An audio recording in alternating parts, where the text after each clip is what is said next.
างตาเมาตั้งเขาใส่แม่ผัว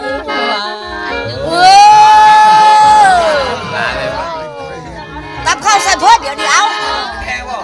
เอ็มนางไม่สู้ให้ไปเบิ่งในเสียเด้อเมียเขายังท่านักวัน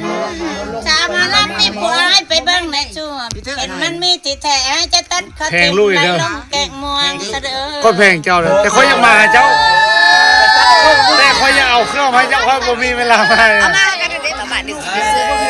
สักมีในงานในบ้านเดี๋ยวนี้มันกันตายนะครับบ่ได้ใส่บ่เกี่ยวใส่เท่าไหร่บ่เกี่ยวขัดเจ้าแพงคนละบ่กระทอโอ้ยลูกข่อยอยู่นี่โชค่อยมาอยู่เมืองแหละเจ้าบอกเลยมึงได้มีเวียกข่อยอยากทอลูกข่อยบอกคนอื่นกระทอใจน้องให้ไปซิมมาก้นต่อเด้อ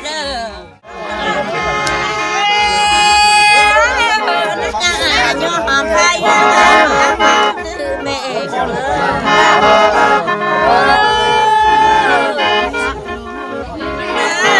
้องน้ำไม้เก๊กน้ำบางน้ำกายมาเป็นได้คน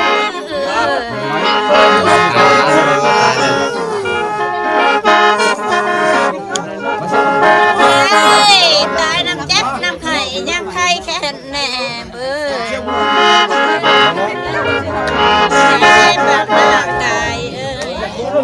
ตายน้ำปลามองง่ายปีนี้ยันก็ทน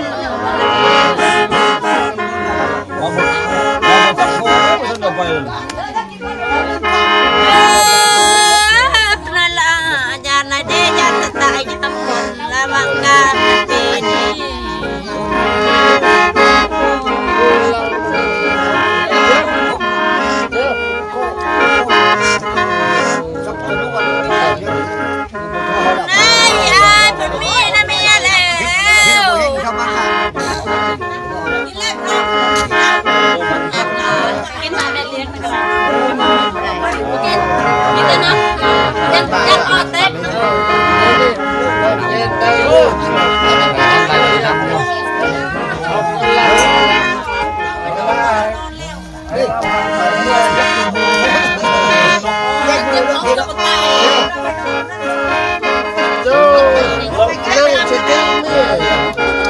กินเลยนั่นล่ะจังคิดแต่เขายังสาวแม่บ่อยากเปิดกระต่อ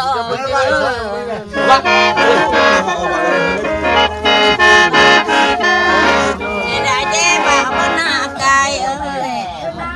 ได้ลูกศิษย์ลูกงามเต็มตัวเจ้ากามาคุณเข้ามาแจ้งลอยเข้าในการแต่ยุ่งบ้าเรื่องชาวนุ่มนั่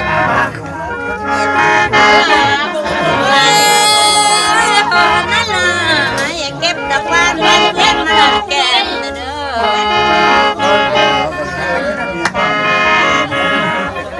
ใส่อายามาเก็บดอกกระเจียวกลางบ้านไปได้เป็นลม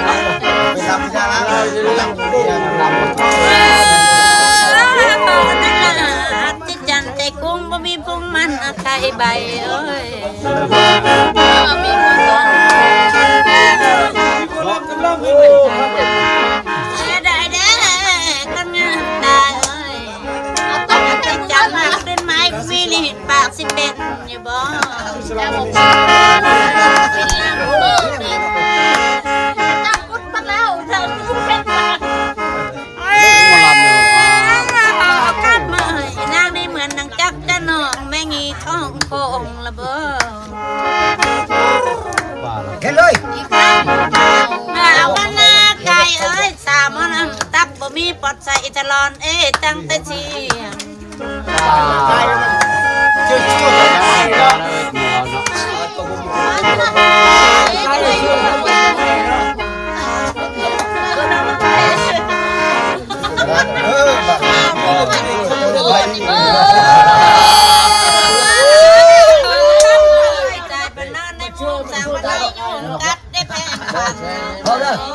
แรงล้ำเปล่าแรงล้ำเปล่า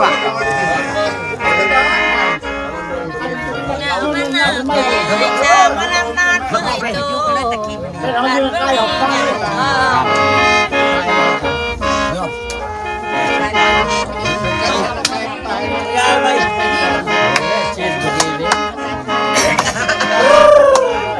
ทำไม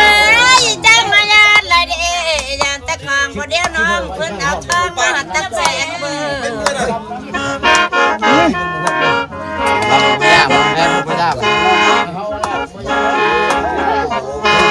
มันนางไก่เอ้ยยานตะกองแสกแสกข้าชาวบ้านเพื่อนบ่ไล่เบอร์ ละมาแน่น เอาเลยอ้าวโอ้ตัวนั้นจังน้อยจังเมื่อโอ้มันจับอึกมาแล้ว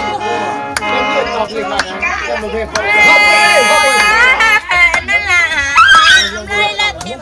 ปักกระเดาต้นเก้าเลยอ้าว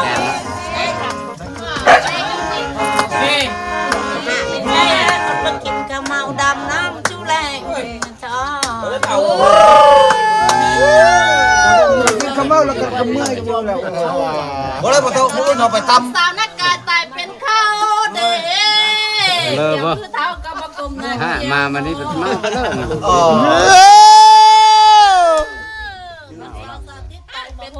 เขาปนหญ้าตื่นกระสาสิรอดเล่ม